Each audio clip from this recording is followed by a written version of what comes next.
परमात्मा बुद्धतात्मैव परत्वेनैव चापरम् अक्षयानन्तबोधाय तस्मै सिद्धात्मने नमः। पेज नंबर श्लोक नंबर 26। मयि न कथं संभवति शत्रुमित्रकल्पना इति परिकल्प्यते। हमारे भीतर शत्रु और मित्र की कल्पना क्यों संभव नहीं होती है, यह बतलाते हैं। इसी को विचार को यहाँ पर रखते हैं। जो अंतरात्मा हो जाता है, परमात्मा की ओर पहुँचने की कोशिश करता है, कैसे अपने भीतर भावों को लाता है, इसी का वर्णन इस समाधि तंत्र ग्रंथ में चल रहा है। क्या वो सोचता है निमित्त मिलने पर, उसी बात को यहाँ अगले श्लोक में और अच्छे से समझा रहे हैं। पिछले श्लोक में भी बताया गया था, अपनी आप ज्ञान स्वरूप आत्मा को देखने वाला किसी को शत्रु और किसी को प्रिय नहीं मानता है। कैसे ऐसे हो जाता है, तो अगला श्लोक आ रहा है 26वां। माम पश्यन्नयं लोको माम पश्यन्नयं लोको। माम नहीं पढ़ना, माँ के बाद म पश्यन, माँ म पश्यन, माम पश्यन, फिर रुकना है, फिर नयम पढ़ना है। हलंत न पश्यन के साथ पढ़ना है, फिर नयम। माम पश्यन्नयं लोको न मे शत्रुर्न च प्रियः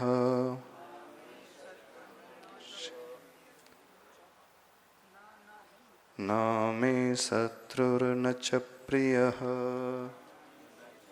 न नहीं च होना चाहिए। माम पश्यन् पश्यन् माम पश्यन्नयं लोको 2 3 4 5 6 2 4 5 6 च होना चाहिए उसमें। इस पुस्तक में है च, नहीं दोनों में च होना चाहिए। उस प्रिंटिंग में शायद च का लोप हो गया है, पर होना चाहिए च, क्योंकि 8 अक्षर उसमें। माम पश्यन्नयं लोको न मे शत्रुर्न च प्रियः मां प्रपश्यन्नयं लोको मां प्रपश्यन्नयं लोको न मे शत्रुर्न च प्रियः। दोनों ही पंक्तियां बिल्कुल एक जैसी ही हैं, बस एक में माम मपश्यन है और दूसरे में माम प्रपश्यन प्रपश्यन। पहले का अर्थ क्या लगे, माम अपश्यन पश्यन। यहाँ पे म हलंत हो जाएगा और उसमें अ करके मिल गया है, तो माम अपश्यन। मूल में क्या है वो, माम अपश्यन पश्यन अयम लोको है। वो नयम नहीं है, वो है तो वो अयम। चूँकि यहाँ पर व्यंजन संधि के अनुसार न के बाद वह अस्वर आया है, तो वह अ भी न के रूप में बदल जाता है। तो उससे क्या अर्थ क्या होगा, माम अपश्यन अयम लोको यानी लोकः। बाकी दूसरा और चौथा चरण दोनों का सेम ही है, कोई अंतर नहीं है। पहला और तीसरा चरण में भी एक जगह अपश्यन है और दूसरी जगह प्रपश्यन है। बस अंतर क्या आया है, पहले चरण में माम अपश्यन और तीसरे चरण में आया माम प्रपश्यन। पहले चरण में है निषेधात्मक अपश्यन अर्थात नहीं देखने वाला। तीसरे चरण में है प्रपश्यन यानी प्रकृष्ट रूप से देखने वाला। प्रोपसर लग गया है तो जो अच्छे से देखता है। ऊपर पहले चरण में क्या है, अपश्यन जो नहीं देख रहा है। पश्यन का अर्थ होता है देखना, देखता हुआ, और अपश्यन उसका निषेधवाचक हो गया तो नहीं देखता हुआ। हाँ, इसके अर्थ को समझे। माम अपश्यन अयम लोकः, लोक के बाद विसर्ग है, विसर्ग का वहाँ ओ हो गया है, अर्थात मुझे। माम का अर्थ होता है मुझे। नहीं देखता हुआ अयम लोक, यह लोक अर्थात मेरे स्वरूप को नहीं देखने वाला यह लोक। लिखा तो लोक है, अब लोक देखता है क्या? लोक का अर्थ क्या लगाना, लोक में रहने वाले वे जीव प्राणी। संसार लोक, तीन लोक देखता नहीं है, पर कहा ऐसे ही जाता है यह लोक मुझे देख रहा है, अर्थात लोक में रहने वाले जीव देख रहे हैं। बोलचाल में प्रयोग में आता है ना, ये रास्ता बहुत चलता है, ऐसे बोलते हैं ना। ये रोड बहुत बिजी है, ये रोड बहुत व्यस्त है। रोड तो व्यस्त होता नहीं, रोड व्यस्त है का अर्थ क्या हुआ, चूँकि रोड में ट्रैफिक बहुत है, इसमें चलने वाले यात्री गाड़ियाँ बहुत हैं, इस अपेक्षा से कहा जाता है रोड बहुत बिजी है। ऐसे ही लोक कोई देख नहीं रहा है, लोक तो जड़ वस्तु होती है। जब कहा जा रहा है लोक, तो लोक में रहने वाले वे प्राणी। क्या अर्थ हुआ, माम अपश्यन अयम लोकः, अर्थात इस लोक में रहने वाले वे प्राणी जीव मुझे नहीं देखते हैं, नहीं देख पाते हैं। जब कोई मुझे देख ही नहीं पा रहा है, पहचान ही नहीं पा रहा है, समझ ही नहीं पा रहा है, तो फिर न में शत्रु न च प्रिय, फिर वो मेरा शत्रु अथवा वो मेरा प्रिय कैसे हो सकता है। हम यदि छिप जाएं, दुनिया में किसी को नजर ही ना आए और कभी नहीं दिख पाए, दुनिया हमें कभी देख ही ना पाए, जो हमें पहचानता ही नहीं है, अथवा यूँ भी घटाएं, जापान में रहने वाले इतने सारे जैपनीज लोग हैं, वो हमें जानते ही नहीं, पहचानते ही नहीं, पहचानते नहीं, तो उनसे हमारी शत्रुता होती, कभी लड़ाई होती होती। तीन लोक में इतने सारे जीव हैं जिनसे हमारा कभी वास्ता ही नहीं पड़ता है, तो उनसे कोई शत्रुता होती ही नहीं। जिनसे हम कभी मिलते ही नहीं है, उनसे मित्रता भी नहीं। आपस में आपकी लड़ाई झगड़ाई किससे होती है? हाँ, लड़ाई झगड़ा किससे होता है? हाँ, जिनके साथ आप रहते हैं, जो आपके ही परिवार के सदस्य हैं, जो आपके ही समाज के हैं, जिनसे मेल चाल होता है, आना जाना जिनसे लगा रहता है, जिनसे व्यवहार होता है, बस उन्हीं लोगों से या तो द्वेष का भाव पैदा होता अथवा राग का। अब इमेजिन करें, इस दुनिया की पॉपुलेशन, चलो मनुष्यों की अपन गिनती कर ले, अभी तो तिर्यंचों को छोड़ दे, देवनागरियों को छोड़ दे, कितनी पॉपुलेशन है विदित विश्व की? 20 अरब नहीं, 7 अरब 700 करोड़, 700 से 800 के वोटेवर जितनी भी, 700 करोड़, 700 से कुछ अधिक करोड़ होगी जितनी। अब इतनी बड़ी जनसंख्या इस वर्तमान विदित विश्व की है, तो इन 700 करोड़ मनुष्यों में आपका राग और द्वेष किन किन से रहे? कितने लोग होंगे आपके जीवन में? कितने होंगे? सब जोड़ लो आप, पूरे परिवार को जोड़ लो, खानदान को जोड़ लो, ऑफिस के सबऑर्डिनेट्स, ऑफिस के मेट देख जोड़ लो, स्कूल कॉलेज को जोड़ लो, समाज के सोसाइटी के जोड़ लो, कितने होंगे?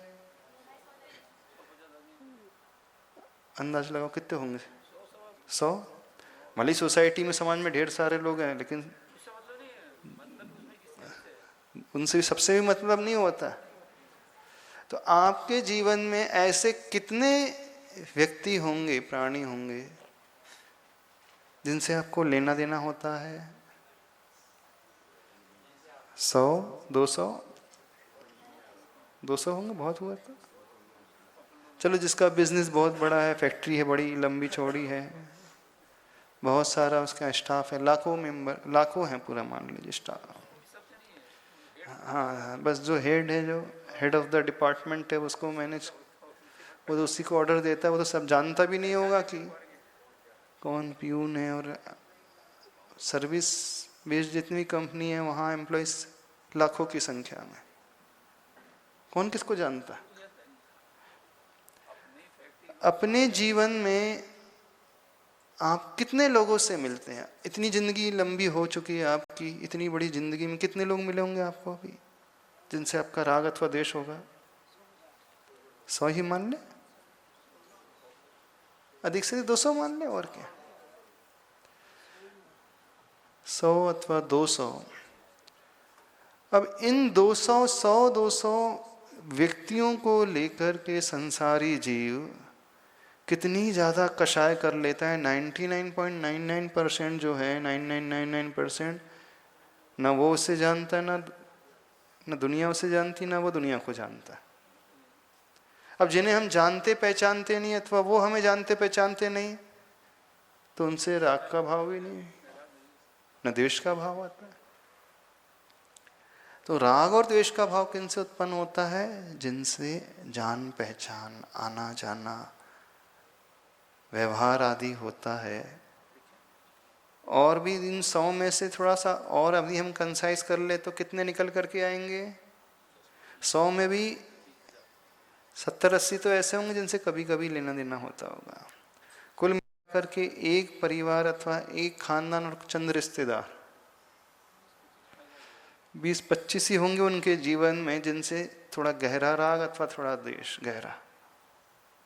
और यदि सूक्ष्मता से आए तो निकल करके 4-5 ही आएंगे,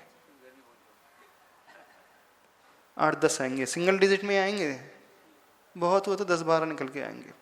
अब उन 10-12 जीवों को लेकर के ये संसारी जीव कितने बार नरक चला जाता है? उन 10-12 प्राणियों को लेकर के कितने कर्म बंद वो कर लेता है। ठीक है, कोई बड़ी पोस्ट में है, मान लीजिए समाज का अध्यक्ष है, प्राइम मिनिस्टर है, तो उसका परिवार थोड़ा और बड़ा हो जाएगा, उसका मंत्रिमंडल बड़ा होगा, तो उनको लेकर के उसे राग दे। 100-200 से ज़्यादा हो ही नहीं सकते किसी की लाइफ में। अब उन 100-200 जीवों को लेकर कहाँ कहाँ की यात्रा होती है? नरकों की यात्रा इस जीव ने कितने बार की है। चक्रवर्ती को छोड़ दे, इसकी 96,000 रानियां होती है, उसका परिवार बहुत बड़ा है। बाकी जो सामान्य वर्ग हैं उनका परिवार इतना बड़ा नहीं होता। तो देखना चंद जीवों को लेकर के कितना ये राग, शत्रुता का भाव अथवा द्वेष का भाव पैदा कर लेता है। 99.99% के प्रति वो न्यूट्रल रहता है, उससे कुछ लेना देना नहीं होता। हाँ, तो हमारी लड़ाई कब शुरू होती है? जिन्हें हम पहचानते हैं, देखते हैं तो होती है, उन्हीं से होती है। अब कल्पना कीजिए कि कोई हमें देख ही नहीं पा रहा है, हमारा अस्तित्व है, कोई हमें पहचान ही नहीं पा रहा है, तो फिर वो हमें शत्रु अथवा मित्र के रूप में देखेगा? इसी पंडाल में असंख्यात त्रस्त जीव भरे हुए हैं, हमें दिख नहीं रहे अभी, उनके प्रति हमारे मन में कोई भाव नहीं आता। सामान्य से प्रतिक्रमण करेंगे तो कहेंगे खम्मामी सब जीवन, मैं सब जीवों से क्षमा मांगता हूँ, सबको क्षमा करता हूँ, तो सामान्य से हो गया। पर विशेष रूप से ऐसे सूक्ष्म त्रस्त जीव हैं जो दिखलाई नहीं देते, हमें कोई फर्क ही नहीं पड़ता। तो बड़ा अच्छा समाधान यहाँ दिया जा रहा है, माम अपश्यन अयम लोकः, अर्थात यह संसार जो है अथवा संसार में रहने वाले जीव जब मुझे देख ही नहीं सकते हैं, तो फिर मेरा कोई शत्रु भी नहीं है, कोई प्रिय भी नहीं होता। अच्छा, जो हम दुनिया को दिखते हैं, क्या वो हम होते हैं? हमें तो कुछ कोई नज़र आ रहा है अथवा दुनिया को हम नज़र आ रहे हैं, वो क्या हमारी पहचान है कि शरीर की पहचान है? शरीर से तो हम नहीं है ना, हम तो शरीर नहीं है और शरीर तो हम नहीं, मैं सो शरीर नहीं, मैं हूँ वो नहीं जो तुम्हें दिख रहा हूँ, मैं हूँ जो नजर से परे। इस शरीर के भीतर हमारी आत्मा है, वो दिखती नहीं है किसी को। जब कोई हमें देख ही नहीं पा रहा है, वह फिर वो कैसे शत्रु और मित्र की प्रिय की कल्पना कर लेगा? तो वही बात यहाँ पे कही जा रही है, मेरे शरीर को, स्वरूप को नहीं देखने वाला यह लोक न मेरा शत्रु है और न ही प्रिय है। क्योंकि आत्मा से कोई राग नहीं करता। कोई राग करता? आत्मा से कोई द्वेष का भाव भी नहीं पैदा करता। जिससे राग द्वेष का भाव पैदा हो रहा है वो शरीर है, और शरीर सो हम नहीं है। अब फिर प्रश्न उठेगा कि बिना शरीर के भी हम नहीं है। मानते कि शरीर सो हम नहीं है, लेकिन बिना शरीर के भी तो हम नहीं है। तो अध्यात्म में दृष्टि उस ओर लाने के लिए कहा जा रहा है जो शाश्वत होता है। आत्मा, आत्मद्रव्य शाश्वत है।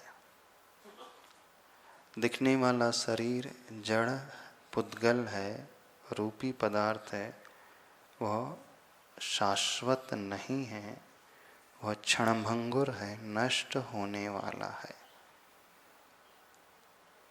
तो हमारी पहचान किससे है? शरीर से है कि किसी और से है? कौन है हम? आप कौन हैं? आपकी पहचान क्या है? आपका आई कार्ड क्या कहता है? नाम से हमारी पहचान है, शरीर से हमारी पहचान है, घर से हमारी पहचान है, डेजिग्नेशन से पहचान है, जॉब से पहचान है, ऑफिस से पहचान है, शहर से पहचान है, रंग से पहचान है, कद से पहचान है, सुंदर असुंदर से पहचान है। किससे? इससे तो पहचान है ही नहीं। क्योंकि जो पहचान होती है वो कभी नष्ट नहीं होती है, और जो बदलने वाली होती है वो पहचान नहीं होती है।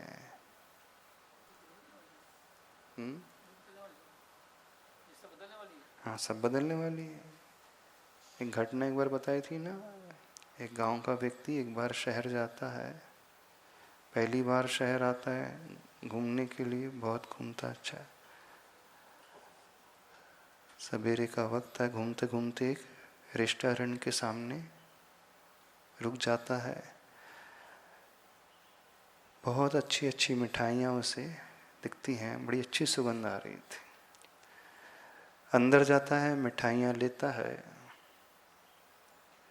100 रुपये का बिल बनता है, 2000 का नोट देता है। वो बोलता है कि मेरे पास चिल्लर नहीं है, ऐसा करना शाम को ले जाना। वो समझ जाता है, गांव का व्यक्ति है, बोले अभी तुम घूमने के लिए आए, थोड़ा बहुत घूम लो, संध्या काल का जब वक्त आएगा, जब यहाँ से लौटोगे तो बाकी बचे हुए पैसे लेते चले आना। तो वो अंदर उस रेस्टोरेंट के खड़ा था, वो मान जाता है, ठीक है मैं ले लूँगा। लेकिन जब शाम को लौट कर के आऊँगा तो पहचानूँगा कैसे कि कहाँ से पैसे लेना है। तो बाहर देखता है, वहाँ एक काली गाय बैठी थी। क्या पहचान बना लेता, हाँ अब पक्की पहचान होगी, जहाँ काली गाय के सामने वाली रेस्टोरेंट से मुझे पैसे लेना। घूम फिर करके शाम को लौट करके आता है तो काली गाय से दिखती नहीं कहीं पे। खोजता रहता, गाय कहाँ गई, गाय कहाँ गई, ढूंढते ढूंढते देखता है गाय तो बहुत दूर बैठी हुई मिलती है। हाँ गाय मिल गई। अब गाय के सामने वाले रेस्टोरेंट से पैसे लेना, तुम पहुंचता, देखा वहाँ तो दर्जी की दुकान थी। तो दर्जी से जाकर बोलता, भाई पैसे दो, 1900 रुपये। बोले काय के 1900, सवेरे 100 रुपये की मिठाई ली थी, आपने कहा था शाम को ले लेना। तो बोले होटल दिख रही, तो दर्जी की दुकान है। सुना था शहर में लूटने वाले बहुत होते हैं, मुझे पैसा वापस ना लौटाना पड़े इसका तुमने दुकान ही बदल ली।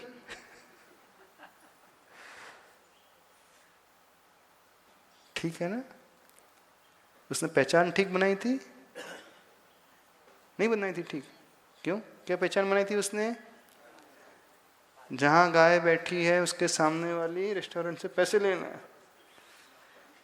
तो उसकी आइडेंटिटी क्या थी, गाय। आपकी आइडेंटिटी क्या है, उसको क्या करना था, बाहर निकलना था और बाहर खड़े होकर के भीतर देखना था, दुकान का नाम, होटल का नाम देखना था। ये है जो स्थिर रहता था वो साइन बोर्ड वो देखता था, पहचान सही थी। अब उसने अस्थाई को पहचान बना ली, तो चलती फिरती गाय को पहचान बना ली। तो संसार में आप लोगों ने किससे पहचान बनाई है अपनी, स्थाई की अस्थाई वाले को? नहीं, नहीं, हमारा घर हमारी पहचान है, शरीर हमारी पहचान है। ये तो वही हो गया, गाय वाली स्थिति हो गई। हाँ गाय 2 घंटे तक बैठी थी, ये कुछ 20 साल तक 50 साल तक रहेगा बस। तो पहचान क्या होना चाहिए, जो स्थायी हो, जो मिटे ना, वो पहचान होना चाहिए कि नहीं। तो सबने कौन सी पहचान बनाई है अपनी, आई कार्ड में क्या नाम लिखा है, मैं कौन हूं, मोहनलाल, रोशनलाल, हाँ महावीर, विमल जी। आप कौन है, विमल। जब ये विमल जी का शरीर नहीं रहेगा तो फिर क्या, फिर कहाँ ढूंढोगे, कहाँ ढूंढोगे, फिर विपुल को कहाँ ढूंढोगे, विपुल को कहाँ ढूंढोगे।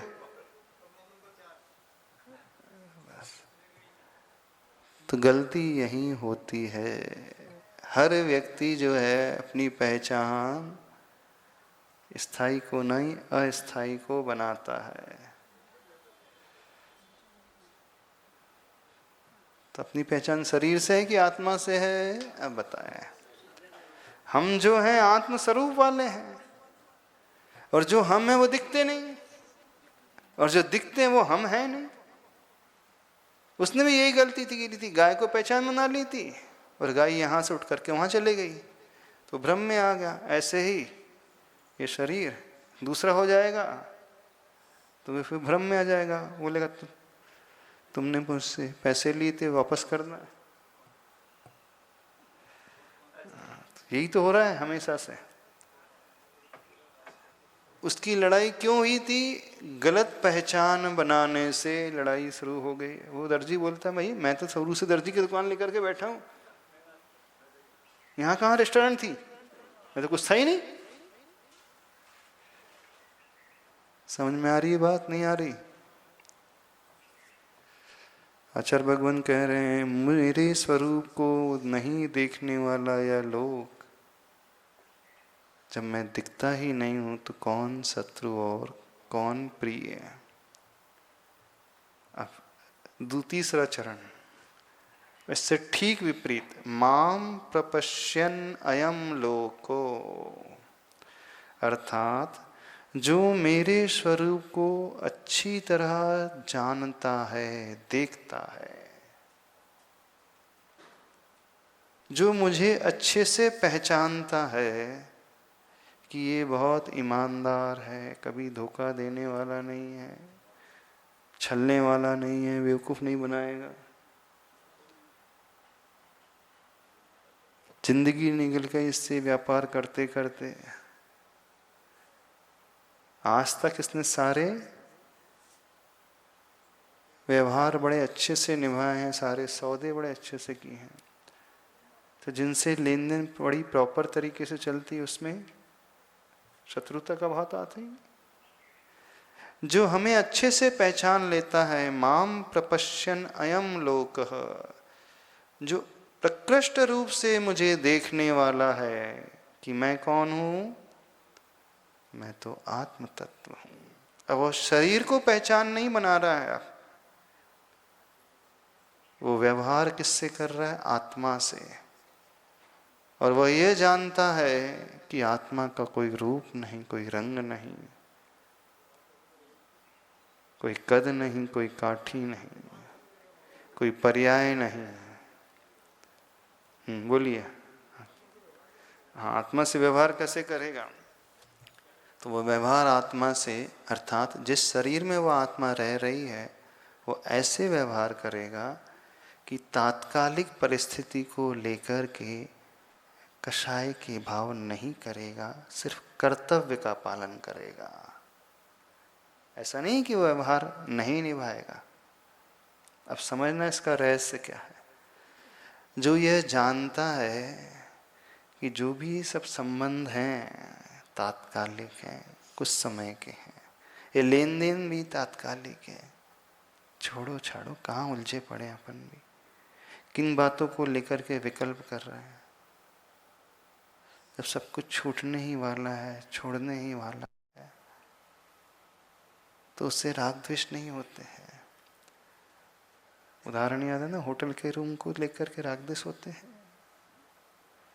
होटल के कमरे को लेकर के कोई राग द्वेष नहीं होते। व्यवहार पूरा निभा रहा है, 3 दिन स्टे कर रहा है वहीं पे, फिर भी उससे विकल्प क्यों नहीं होता है, अथवा आसक्ति क्यों नहीं पैदा होती है 5 स्टार के रूम से? व्यवहार 3 दिन के लिए है, उसके बाद छोड़ना है। ये मेरा कहाँ है, किसी और का। तो ये जान लेता है कि मेरा स्वरूप अथवा जो मुझे दिख रहा है, उसका स्वरूप दिखने वाला नहीं है, उसका स्वरूप देखने वाला है। उसका स्वरूप आत्मा का है, वो कभी नष्ट होने वाला नहीं है। और मेरा विकल्प पर्याय को लेकर के क्यों चल रहा? तो व्यवहार निभाएगा वो, लेकिन कर्तव्य का पालन करते हुए व्यवहार निभाएगा। इस प्रकार से करेगा वो, उसमें रंजायमान नहीं होगा। टैक्सी ड्राइवर जो होता है, उस पैसेंजर से उस पैसे के लिए इतना व्यवहार है बस, उसके बाद वो अपने रास्ते, उससे कुछ लेना देना नहीं होता। तभी तक के लिए वो हंसता बोलता अच्छे से बात करता है। 1 घंटे की 3 घंटे की जर्नी है, उसे पता है 3 घंटे बाद इसका डेस्टिनेशन आ जाएगा, तो उतर के चला जाएगा, मुझे अपने घर जाना। तो ऐसा नहीं व्यवहार नहीं निभाएगा। 3 घंटे तक एक टैक्सी में है, चल रहे हैं, तो बोलेगा भी वो। अथवा जब आप किसी ट्रेन में सफर करते हैं, एक ही बोगी में हैं कई लोग, एक ही कंपार्टमेंट में 6-6 लोग आ जाते हैं, आमने सामने बर्थ होती है, तो व्यवहार निभाते हो कि नहीं? भोजन का समय आता है, एक साथ भोजन भी करते हैं, शेयर भी करते हैं टिफिन। यदि वो आपकी ट्यूनिंग के अनुसार मैच करता है, अच्छे सात्विक वृत्ति वाला है, एक ही समय में भोजन आपने भी करना शुरू किया, वो भी शुरू किया कर देता है, टिफिन खोलते हैं तो आपस में थोड़ा बहुत होता है कि नहीं लेन देन? नहीं निभाता वे व्यवहार? निभाते हैं। कब तक? जब तक 10 घंटे का सफर है, 12 घंटे का अथवा 18 घंटे का सफर है। 18 घंटे के सफर में बोल भी रहे हैं, हंस खेल भी रहे हैं, टिफिन भी शेयर कर रहे हैं, खाना पीना भी चल रहा है, लेकिन जैसे ही स्टेशन आता है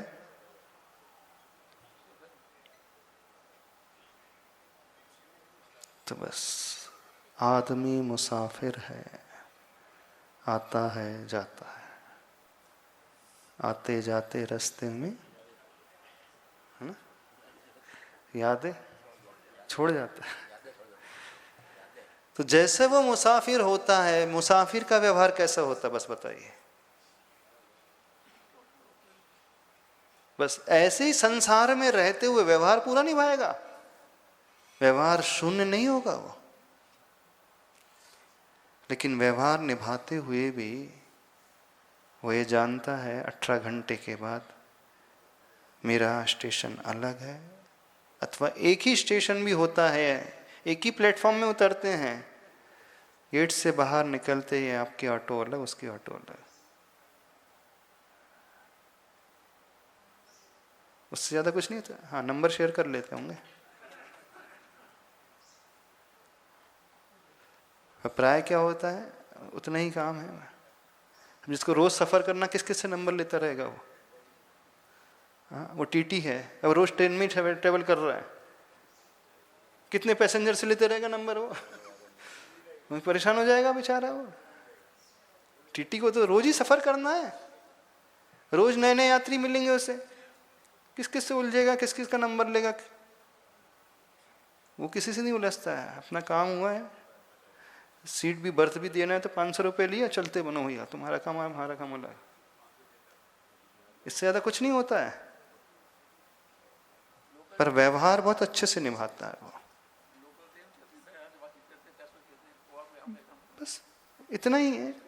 तो संसार में रहें, परिवार के साथ रहें, मित्रों के साथ रहें, समाज में रहें, व्यवहार भी निभाएं, लेकिन ये जान ले कि इनका डेस्टिनेशन, हमारा डेस्टिनेशन अलग अलग है। साथ हमारा 18 घंटे का ही है, उसके बाद तो हमें अपने घर, उससे अपने घर जाना।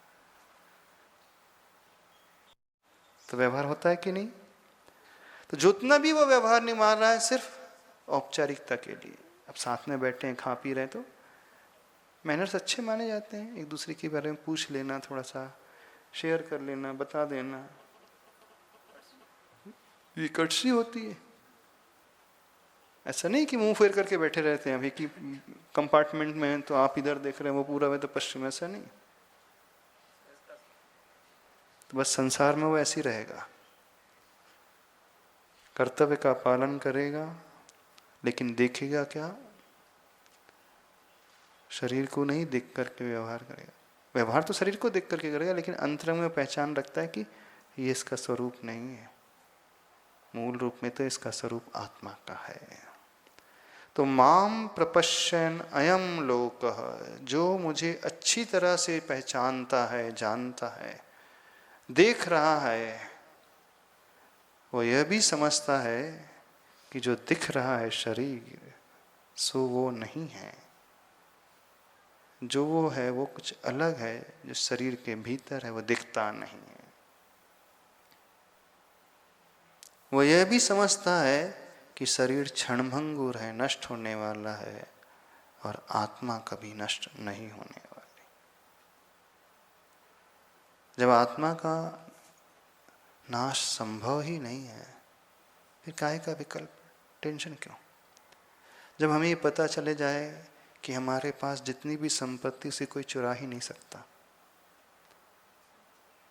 तो चोर का भय नहीं लगता फिर, क्योंकि ऐसी सेफ जगह रखी वो संपत्ति आपके अलावा कोई जानता ही नहीं है, तो डरने की आवश्यकता ही नहीं। भय कब लगता है? हाँ, कोई चुरा ना ले, लेकिन हमारे पास है जो उसे कोई चुरा ही नहीं सकता। कितनी भी मेहनत करे उसे मार ही नहीं सकता। जो हमारे पास है वो हमसे कभी छूट सकता नहीं। कोई कितना भी पुरुषार्थ कर ले नहीं छुड़वा सकता वो। तो जब हमसे छूटने वाला ही नहीं, हमारे पास ही रहने वाला है हमारा वैभव, तो फिर किस बात का विकल्प? कोई भय नहीं, कोई चिंता नहीं। और जिसे हमने अपने मान करके रखा वो छूटने वाला ही है। दो दृष्टि है वहां पे। जब मुसाफिर होता है, व्यवहार निभाता है, तो उसकी दृष्टि में ये रहता है कि 18 घंटे बाद छूटने वाला है, तो राग द्वेष का भय नहीं। और कुछ ऐसी दृष्टि होती है जो हमसे कभी नहीं छूटने वाला, साथ रहने वाला है। जब साथ रहने ही वाला है, उसका अस्तित्व का विनाश होना ही नहीं है, फिर क्या चिंता करना। तो जो नहीं देख रहा है, जो हमें नहीं पहचान पा रहा है, क्योंकि हम ओझल हैं, नजर नहीं आ रहे हैं, तो फिर दुनिया का कोई मेरा शत्रु नहीं, मित्र नहीं। और जो मुझे अच्छे से पहचानता है, मेरे स्वरूप को जानता है, तो वो भी मेरा शत्रु मित्र नहीं हो सकता। समझ में आ रहा है? नहीं समझ में आ रहा?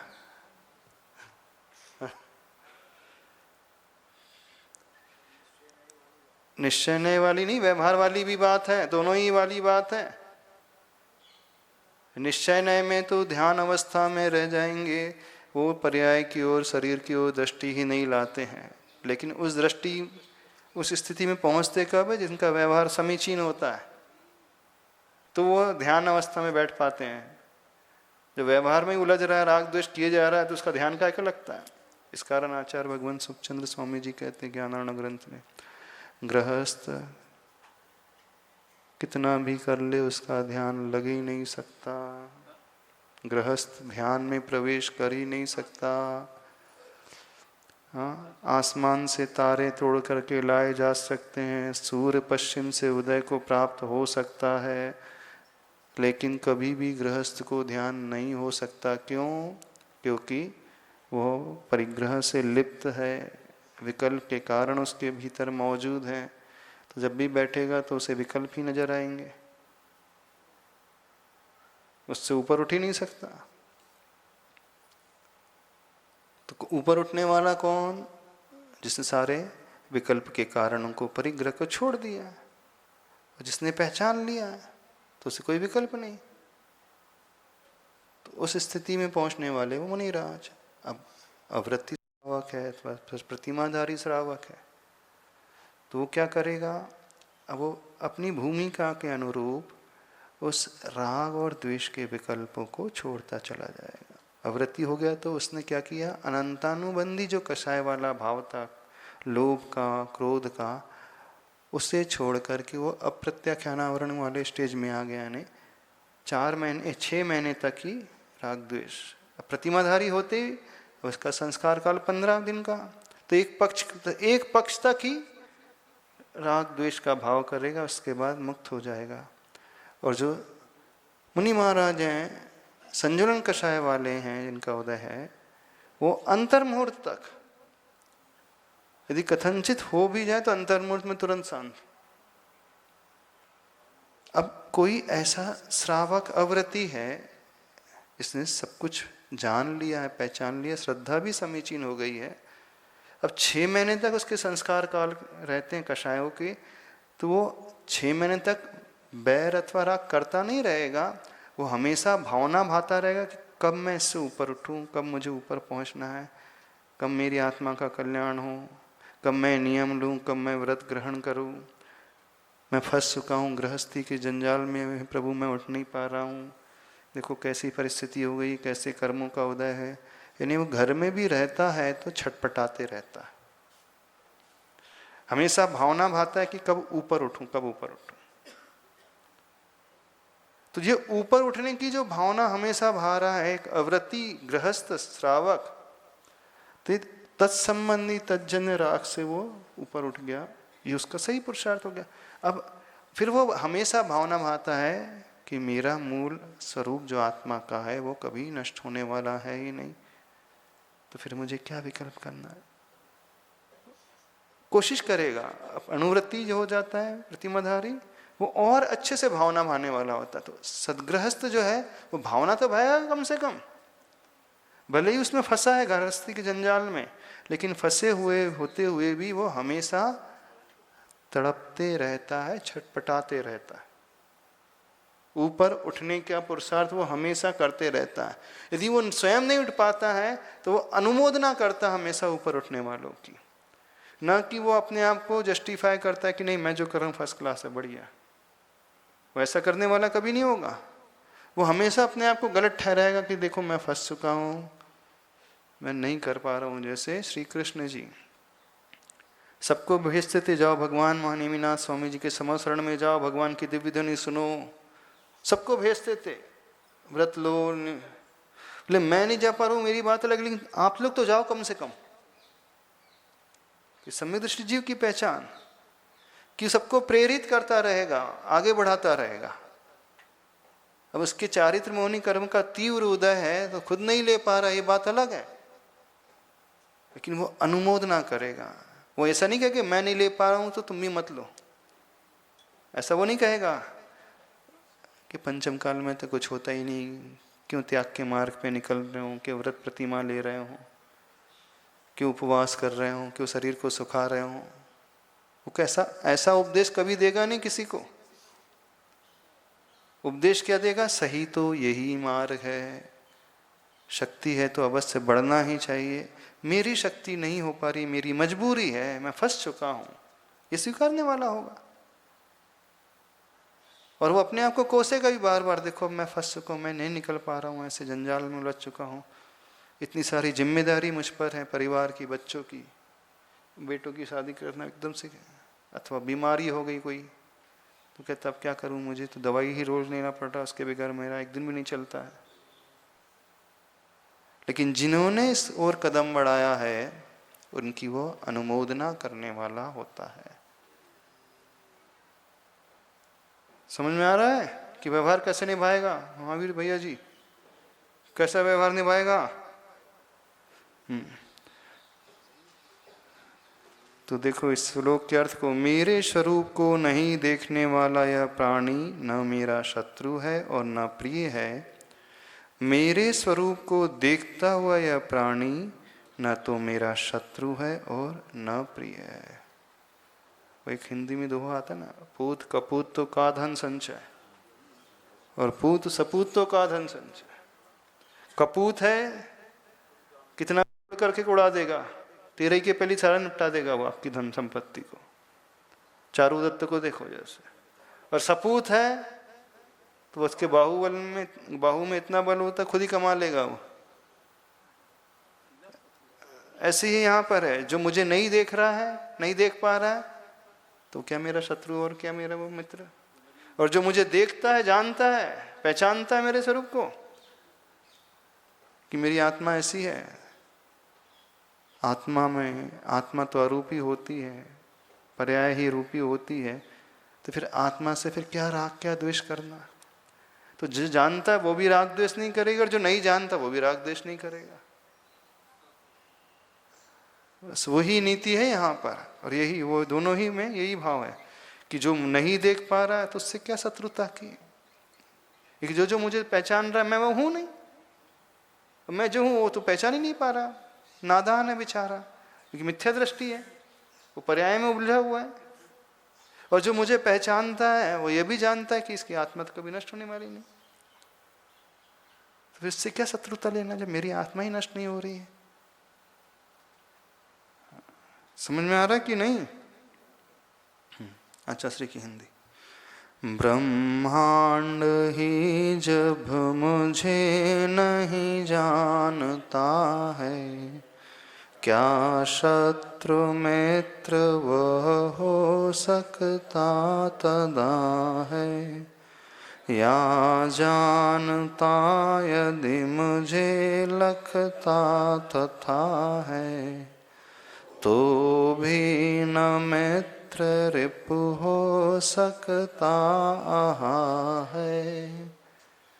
ब्रह्मांड ही जब मुझे नहीं जानता है, इस ब्रह्मांड में रहने वाला एक एक जीव पहचान ही नहीं पा रहा है मुझे, मैं उसे दिखा, क्या शत्रु विमित्र वो हो सकता है? तथा नहीं हो सकता। या जानता यदि मुझे लगता तथा, और जो मुझे जान रहा है, लख रहा है, यानी देखता है, तो भी न मित्र और रिपु हो सकता है। वही बात है, उसी का अनुवाद आचार्य भगवान ने किया है। जो जानता नहीं है, छोटी छोटी बातों में विकल्प करता है। मान लीजिए किसी को राग द्वेष के भाव पैदा हो रहे हैं, किसी को क्रोध उत्पन्न हो रहा है, कोई बहुत अभिमान से ग्रसित हो रहा है, तो जो ज्ञानी व्यक्ति हैं वो क्या सोचते हैं? अब ये तो अज्ञानी है, कर्म के कारण पीड़ित है, कर्म के उदय में गुस्सा कर रहा है, कर्म के उदय में लड़भिड़ रहा है, कर्म के उदय में अभिमान से फंसा हुआ है, अनादिकाल से इसी मिथ्यात्व के चंगुल में फंसा हुआ है, आज तक इसे समीचीन रास्ता कोई दिखाने वाला मिला नहीं है, बेचारा सा है भोला वाला, अब इसमें क्या उलझे, हम इनसे क्या उलझे? जो बड़े होते हैं छोटों को माफ कर देते हैं। क्षत्रिय पुरुष जो है किसी बालक पर शस्त्र नहीं उठाता, अबोध जो होता है उस पर कभी शस्त्र से प्रहार नहीं करता। क्षत्रिय पुरुष निहत्थे पर कभी शस्त्र से प्रहार नहीं करता, स्त्री पर कभी शस्त्र से प्रहार नहीं करता, क्योंकि वो जानता है इन सब नादान लोग हैं, और शोभा भी नहीं देता है। जो बलशाली पहलवान होते हैं, किसी एकदम मरे से होते, जो एकदम हड्डी छाप होते हैं, दम ही नहीं है, एक ही झापड़ में जो नीचे बैठ जाएंगे, दिन में तारे नजर नहीं हो जाएंगे, बेहोश हो जाएगा, तो बोले क्या इसको मारना, तो छोड़ देते हैं। नादान है बेचारा, वो समझता ही नहीं। तो ऐसे ही ज्ञानी जीव जो होते हैं, विद्वान जो होते हैं, किसी की गलती पर उससे द्वेष का भाव पैदा नहीं करते। क्या सोचते हैं वो? अब बालक है, अज्ञानी है, कर्म के उदय में कह रहा है, इसका दोष नहीं है, कर्म के उदय के वशीभूत होकर के ऐसा कर रहा है, इसको आज तक कोई समझाने वाला ही नहीं मिला, तो विकल्प नहीं करते, छोड़ देते, उस निमित्त को बिल्कुल सहजता से छोड़ देते, उस पर टूटते नहीं है। इसलिए वो शत्रुता की कल्पना ही नहीं करते हैं, क्योंकि नहीं पहचान पा रहा मुझे, अज्ञान या बोध है। और जो जानता है कि आत्मा का स्वरूप कैसा था, अब इनसे भी क्या उलझना। यदि वो मोहित भी हो रहे हैं तो ये सोचता है ये भी शरीर से प्रभावित हो गया, पर्याय से प्रभावित हो गया, इन्होंने भी वस्तु स्वरूप को नहीं समझा है, वह उस पर भी अंदर ही अंदर मुस्कुराते चाहते लगे, क्या समझ करके कर रहा है। यानी ज्ञानी जीव की ये पहचान होती है, अबोध को देख करके भी उनकी गलतियों पर उन्हें विकल्प नहीं होता है, द्वेष का भाव पैदा नहीं होता है। और मान लीजिए कोई बहुत ज़्यादा राग से भर करके उन्हें चाह रहा है, तो भी वो छोड़ देते हैं। ये नहीं पहचान रहे किसे चाह रहे हैं, शरीर को, पर्याय को, क्षणभंगुर है। तो दोनों ही परिस्थिति में वो हमेशा शत्रु और मित्र के व्यवहार से ऊपर उठे हुए रहते हैं। समझ में आ रहा है?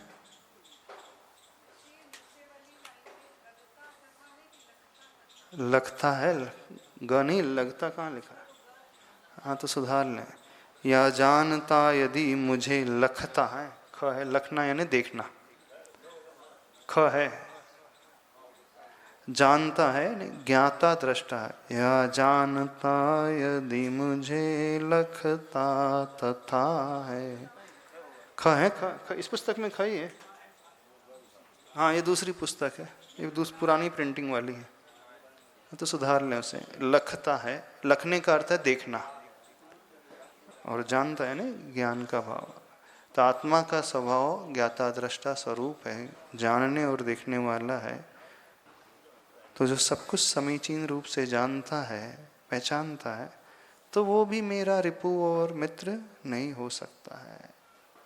अर्थात दोनों ही परिस्थिति में साम्य भाव रखते हैं। अगला श्लोक ले रहे, इसका उच्चारण कर लेते हैं। 27वां। अथ अंतरात्मा परमात्मा कथम भवति इति प्रकाशयति। अब वो अंतरात्मा परमात्मा कैसे हो जाता है, इस बात को यहाँ प्रकाशित करते हैं। अब वो उस विधि को बता रहे हैं। त्यक्त्वैवं बहिरात्मान,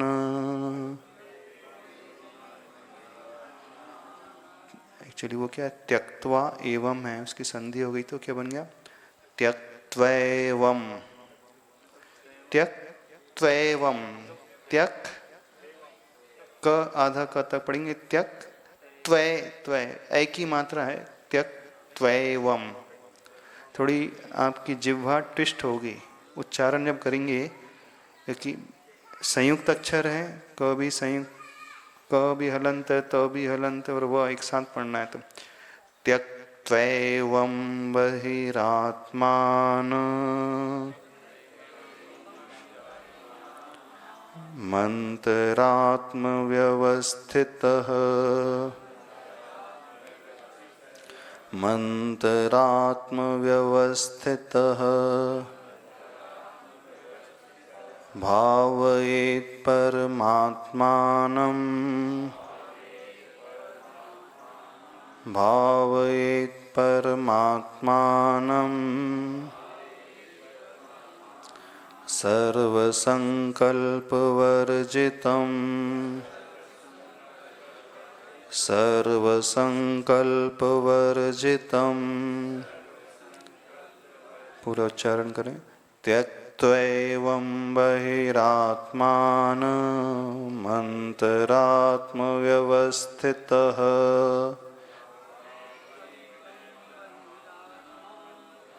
मंतरात्मव्यवस्थितः भावयेत् परमात्मानं सर्वसंकल्पवर्जितं।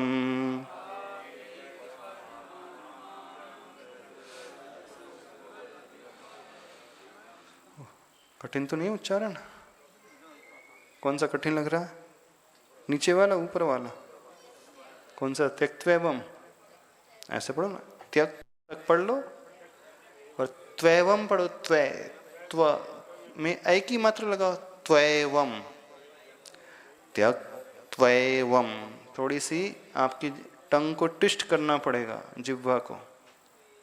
ऐ जब बोलते हैं तो पूरा मुख खोलता है।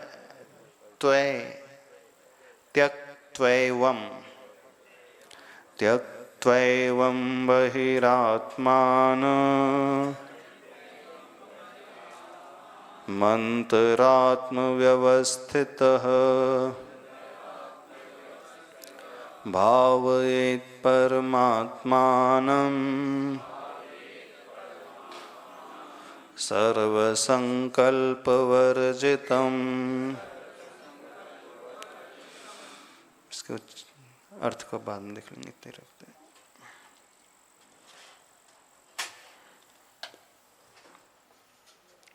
बोधि समाधि परिणाम सद्धि स्वात्मोपलब्धि शिव शौक सद्धि चिंतामणिं चिंतित वस्तुदाने त्वां वन्दमानस्मि।